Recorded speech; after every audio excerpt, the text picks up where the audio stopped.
ஓம் சாந்தி. Pop தாதா நினைவிருக்கின்றதா? முரளி தேதி 15-10-2024. मीठे बच्चे, तुम सबकी आपस में एक मत हैं। तुम अपने को आत्मा समझ एक बाप को याद करते हो तो सब भूत भाग जाते हैं. இனிமையான குழந்தைகளே, தங்கள் அனைவருக்குள்ளும் ஒரே வழிதான் இருக்கின்றது. நீங்கள் தன்னை ஆத்மா என்று புரிந்து ஒரு பாபாவை நினைவு செய்தீர்கள் என்றால் அனைத்து பூதங்களும் ஓடிவிடும். प्रश्न, पद्मा पदम भाग्यशाली बनने का मुख्य आधार क्या है? கேள்வி, பத்மா பதம் பாக்யசாலி ஆகுவதற்கான முக்கியமான ஆதாரம் என்ன? उत्तर, जो बाबा सुनाते हैं उस एक एक बात को धारण करने वाले ही पद्मा पदम भाग्यशाली बनते हैं. जज करो, बाबा क्या कहते हैं और रावण संप्रदाय वाले क्या कहते हैं? பதில், பாபா என்ன கூறுகின்றாரோ அந்த ஒவ்வொரு விஷயத்தையும் கடைபிடிக்கக்கூடியவர்கள்தான் பத்மாபதம் பாக்யசாலி ஆகின்றார்கள். பாபா சொல்கிறாங்க, நீங்களே தீர்மானம் எடுத்துக்கங்க. பாபா என்ன சொல்கிறார் மற்றும் ராவண சம்பிரதாயத்தில் இருக்கவங்க என்ன சொல்கிறாங்க? பாபா जो नॉलेज देते हैं उसे बुद्धि में रखना है. स्वदर्शन चक्रधारी बनना ही பத்மாபதம் பாக்யசாலி பண்ணா. பாபா என்ன ஞானத்தை கொடுக்கின்றாரோ அந்த ஞானத்தை புத்தியில் வைத்து கொள்ள வேண்டும். ஸ்வதர்ஷன சக்கரதாரியாக ஆகுவதுதான் பத்மாபதம் பாக்யசாலி ஆகுவது. இந்த ஞானத்தின் மூலமாகத்தான் நீங்கள் குணவான் ஆகின்றீர்கள். ஞானத்தை கேட்டு கேட்டு தான் நம்ம ஆத்மா குணம் நிறைந்த ஆத்மாக்களாக ஆகின்றோம். ஓம் சாந்தி. रूहानी बाप अंग्रेजी में कहा जाता है स्पिरिचुअल फादर. பாபா சொல்கிறாங்க, ஓம் சாந்தி, ஆன்மீக தந்தை தான் ஆங்கிலத்தில் என்ன சொல்லப்படுது? ஸ்பிரிச்சுவல் ஃபாதர்னு. सत्य में जब तुम चलेंगे तो वहाँ अंग्रेज़ी आदि दूसरी कोई भाषा तो नहीं होगी. तुम जानते हो सत्य में हमारा राज्य होता है, उसमें हमारी जो भाषा होगी वही चलेगी. சத்தியுகத்தில் ஆங்கிலம் இந்த மாதிரி வேறு பாஷைகள் எதுவுமே இருக்காது, வேறு மொழிகள் எதுவும் இருக்காது. நமக்கு தெரியும் சத்தியுகத்தில் நம்முடைய ராஜ்யம்தான் இருக்கும். அந்த ராஜ்யத்தில் அங்கே என்ன பாஷை இருக்குமோ அதான் இருக்கும். மற்ற பாஷைகள் மற்ற மொழிகள் எல்லாமே அதற்கப்புறம்தான் உருவாக்கப்பட்டது. अभी तो अनेक भाषाएं हैं. जैसे जैसे राजा वैसी वैसी उनकी भाषा चलती हैं. எப்படி ராஜாக்களோ ராஜ்யமோ அதற்கு தகுந்தாற்போல் தான் அங்கே மொழி என்பது இருக்கிறது. இன்றைக்கி உலகத்தில் அநேக விதமான மொழிகள் இருக்கிறது. अब ये तो सब बच्चे जानते हैं. सब सेंटर पर भी जो बच्चे हैं उनकी एक मत है, अपने को आत्मा समझना और एक बाप को याद करना ताकि भूत सब भाग जाएं. பாபா है पतित पावन. எல்லாருமே பாபாவுடைய குழந்தைகள் நம்ம தெரிஞ்சிட்ருக்கிறோம். அனைத்து சென்டர்லேயும் யாரெல்லாம் குழந்தைகள் இருக்கிறோமோ எல்லா சென்டர் இருக்கக்கூடிய எல்லா குழந்தைகளுக்கும் பாபா ஒரு வழி தான் சொல்லி கொடுக்குறாரு. ஒரே டைரக்ஷன் தான் இங்கே நடக்குது. தன்னை ஆத்மா என்று புரிந்து ஒரு பாபா நினைவு பண்ணுங்க. அப்போது அனைத்து பூதங்களும் ஓடிவிடும். பாபா பதீத பாவனன். 5 பூதங்களும் எல்லாருக்குள்ளேயுமே பிரவேசமாகி இருக்கிறது. आत्मा में ही भूतों का प्रवेशता होती है. इन भूतों को अथवा विकारों का नाम भी लगाया जाता है देह अभिमान, काम, क्रोध आदि. ஆத்மாக்குள்ளதான் பூதங்களினுடைய பிரவேசத்தா இருக்கிறது. இந்த பூதங்களைத்தான் விகாரங்கள் என்ற பெயர்கள் வைக்கப்பட்டிருக்கிறது. தேக அபிமானம், காமம், கோபம் இது போன்ற பெயர்கள் வைக்கப்பட்டிருக்கிறது. சத்தியமே 5 பூத் नहीं, नाम है ही डीडी वर्ल्ड, ये है डेविल वर्ल्ड. பாபாஸ்ரா சத்தியத்தில் இந்த 5 பூதங்கள்லாம் கிடையாது. அதுக்கு பேரே தெய்வீகமான உலகம். ஆனால் இந்த உலகம் डेविल वर्ल्ड असुर उलहமாக இருக்கின்றது. वहाँ तुम्हारे में भी कोई भी विकार, कोई अवगुण नहीं था. तुम सब सर्वगुण संपन्न होते हैं. அங்கே எந்த விதமான விகாரங்கள் அவகுணங்கள் என்பதே கிடையாது. பாபா சொல்றார், நீங்கள் சம்பூர்ணமாக குணங்கள் நிறைஞ்சவங்களாக இருக்கிறீங்க. மீட்டே மீட்டே பச்சி ஜான்தே பாப் தோ ஜரூர் குயே ஹே பாப் ஆத்மா பன் கயே. இனிமேலும் இனிமையான குழந்தைகள் தெரிஞ்சிட்டு இருக்கிறீங்க. நம்ம நிறைய பாவங்கள் செய்துட்டோம், பாவ ஆத்மாக்களாக ஆகிட்டோம். ஆனால் சத்தியோத்தில் நாம் புண்ணிய ஆத்மாக்களாக இருப்போம். तुम बच्चों का बाबा भी है तो टीचर भी हैं, तो उनसे योग लगाना पड़े।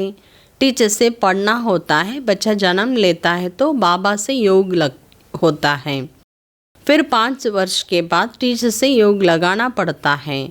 वानप्रस्थ में गुरु से योग लगाना पड़ता है। 3 मुखी याद रखती हैं. பாபா சொல்கிறாரு, குழந்தைகளுக்கு இப்போ பாபா அப்பாவாகவும் இருக்கார், டீச்சராகவும் இருக்கிறாரு. அவர்கிட்ட நம்ம புத்தியின் தொடர்பை ஈடுபடுத்தணும். இப்படி பாருங்கள், ஒரு குழந்தை ஜென்மா எடுக்குதுன்னா அதுக்கு முதல்ல அப்பாவோட தொடர்பு இருக்கிறது. 5 வயசுக்கு அப்புறம் டீச்சர்கிட்ட கனெக்ஷன் ஆகிடுது. அதுக்கப்புறம் வயதானதுக்கப்புறம் குரு கிட்ட வந்து போகிறாங்க. அப்போ வாழ்க்கையில் அந்த 3 பேர் ரொம்ப முக்கியமான சம்பந்தங்களாக இருக்கிறாங்க.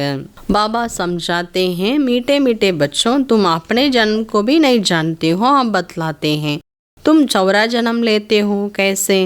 பாபா சொல்கிறார், இனிமேலும் இனிமையான குழந்தைகளே, நீங்கள் உங்களுடைய பிறவிகள் பற்றி கூட தெரியாமல் இருந்துட்டீங்க. நீங்கள் 84 பிறவிகள் எப்படி எடுக்கிறீங்க என்பதை நான் உங்களுக்கு புரிய வைக்கின்றேன். பாபா மீட்டே மீட்டே बच्चों को समझाते हैं, जन्म जन्मांतर के पाप तुम्हारे सिर पर हैं, पापों से मुक्त होने के लिए ही तुम बुलाते हो. பாபா இனிமேலும் இனிமையான குழந்தைகளுக்கு புரிய வைக்கிறாரு.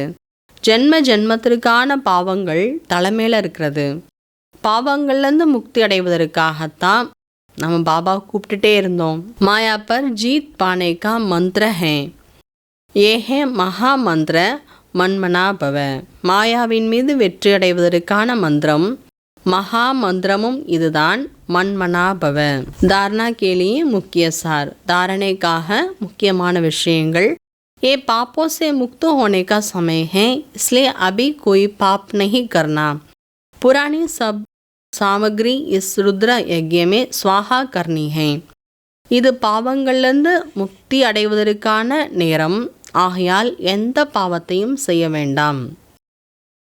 பழைய அனைத்து பொருட்களையும் இந்த ருத்ர யஜ்யத்தில் ஸ்வாஹா செய்ய வேண்டும். செகண்ட் பாயிண்ட்டு, अभी वानप्रस्थ अवस्था है, इसलिए बाबा टीचर के साथ साथ सदगुरु को भी याद करना. स्वीट होम जाने के लिए आत्मा को सदो प्रदान बनाना.